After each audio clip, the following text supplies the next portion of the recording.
ABC President Mike Mazzulli told Ariel Helwani on Monday's edition of the MMA Hour that the UFC was taking Conor McGregor off the UFC 219 card, as a result of McGregor's conduct at Bellator 187 last Friday.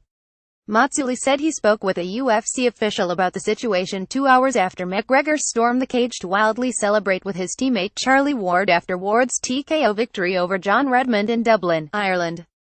While in the cage, McGregor shoved referee Mark Goddard and, after being escorted out of the cage because he wasn't a licensed cornerman, slapped a Bellator employee while trying to climb back in.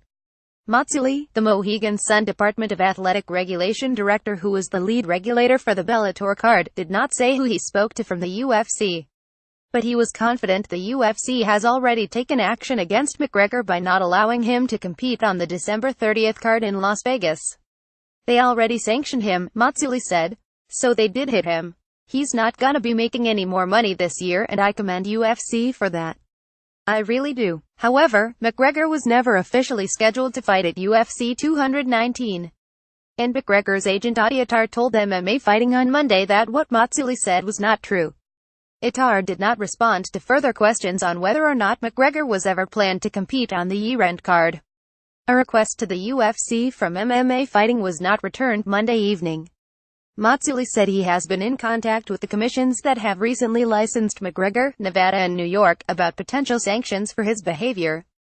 It's unlikely that McGregor is still licensed in New York because he competed at UFC 205 against Eddie Alvarez more than 1 year ago.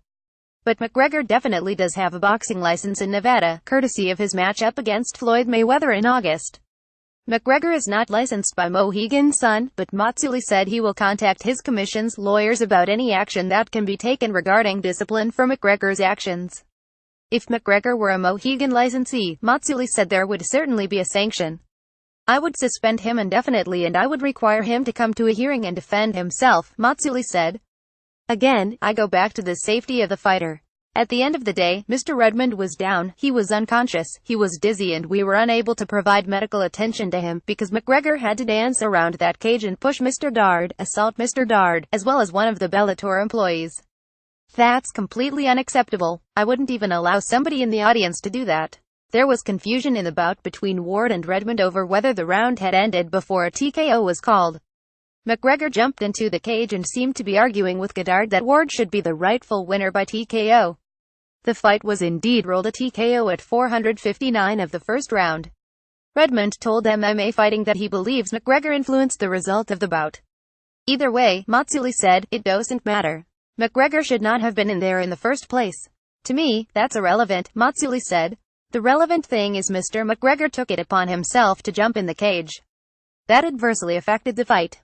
Mr. Redmond was injured. He actually made it difficult for the doctors to get in there and actually administer some medical attention. At that point, I wanted to make sure Mr. Redmond was safe and I wanted to clear the cage and then we would address what was occurring with the time. Along with just being in the cage when he wasn't supposed to be, Mazzulli said there is no excuse for McGregor to shove Goddard and then slap a Bellator employee as he was trying to climb over the cage for a second time. There's a zero tolerance for that, Mazzulli said. That's why I said when you are a professional at that level, you have to handle yourself as a professional. There's a lot of people that are looking up to you and respecting you as an individual, as a fighter.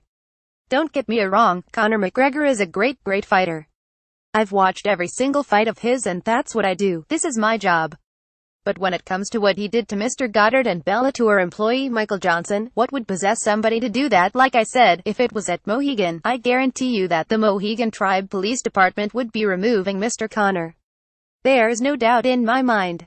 Mazzulli said he is not sure what the commissions in Nevada or New York will do and he appreciates that the UFC told him McGregor would not fight again this year.